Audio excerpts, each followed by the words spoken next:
নমস্কার। মমতা বন্দ্যোপাধ্যায়ের সামনে সুবর্ণ সুযোগ। তিনি 2021 সালে কম্পার্টমেন্টাল মুখ্যমন্ত্রী ছিলেন 26 সাল অবধি। আর এবার ওনার সামনে কম্পার্টমেন্টাল বিধায়ক হওয়ার সম্ভাবনা তৈরি হয়েছে।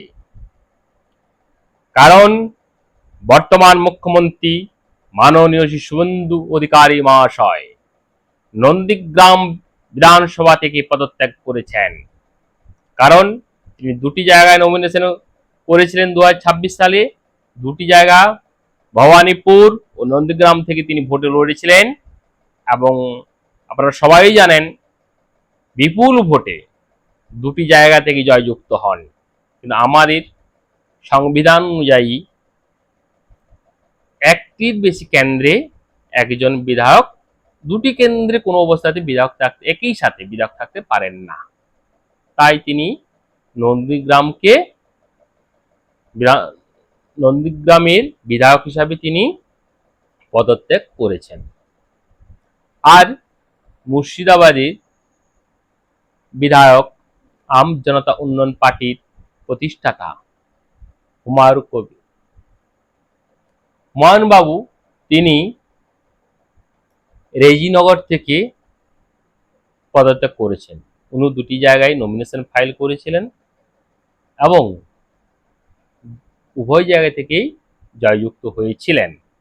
একই নিয়ম, সংবিধান অনুযায়ী তিনি পদত্যাগ করেছেন একটি কেন্দ্র থেকে। এছাড়া দুটি জায়গায় আগামী দিনে পুনর্নির্বাচন অবশ্যই হবে। এছাড়া বর্তমান তৃণমূল কংগ্রেস 80টি সিটে জয়যুক্ত হয়েছে। খুব সম্ভব সংরক্ষিত সিটে তারা কোথাও জয়যুক্ত হয়নি। তাই যে 80টি সিট, অনেকগুলো তো আমাদের সেফ সিট আছে, উনি মনে করলে তার কোন এক বিধায়ককে পদত্যাগ করিয়ে আবার সেখানে পুনরায় উপনির্বাচন করতে পারেন 2021 সালের মতো। ভবানীপুর থেকে বর্তমান রাসবিহারীর বিধায়ককে পদত্যাগ করিয়ে তিনি কম্পার্টমেন্টাল ভাবে পাস করেন এবং পশ্চিমবঙ্গের মুখ্যমন্ত্রী হিসেবে থেকে যান।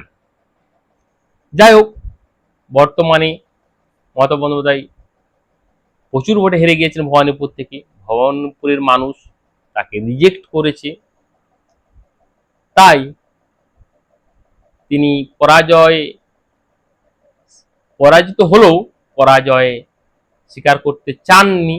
কিন্তু নিয়মে তাকে বাধ্য হয়েছেন তিনি, বা তাকে বাধ্য করানো হয়েছে এই মুখ্যমন্ত্রী পদ থেকে সরে যাওয়ার জন্য। কিন্তু এখানেই গল্পটি, বিধানসভায় উনি যেতে পারেন যে কোনো একটি উপনির্বাচন থেকে জিতে, কিংবা ওনার কোনো বিধায়ককে উনি পদত্যাগ করিয়ে সেখানে ফের উপনির্বাচন করে উনি জিতে। তাহলে 21 সালে আমরা পেয়েছিলাম কম্পার্টমেন্টাল মুখ্যমন্ত্রী। এবার কিন্তু আমাদের 26 সালেও একটা সম্ভাবনা তৈরি হয়েছে একজন কম্পার্টমেন্টাল বিরোধী নেত্রী। তাই মমতা বন্দ্যোপাধ্যায়ের কাছে সুবর্ণ সুযোগ। আমরা চাইব উনি সুযোগটা নেন, তাহলে আমাদের 16 করা পূর্ণ হয়। কারণ আমরা কম্পার্টমেন্টাল মুখ্যমন্ত্রী দেখেছি ইতিপূর্বে, এবার আমরা কম্পার্টমেন্টাল বিরোধী নেত্রী দেখব। মনে রাখবেন, অপোজিশন লিডার তিনিও কিন্তু ক্যাবিনেট মন্ত্রীর মতোই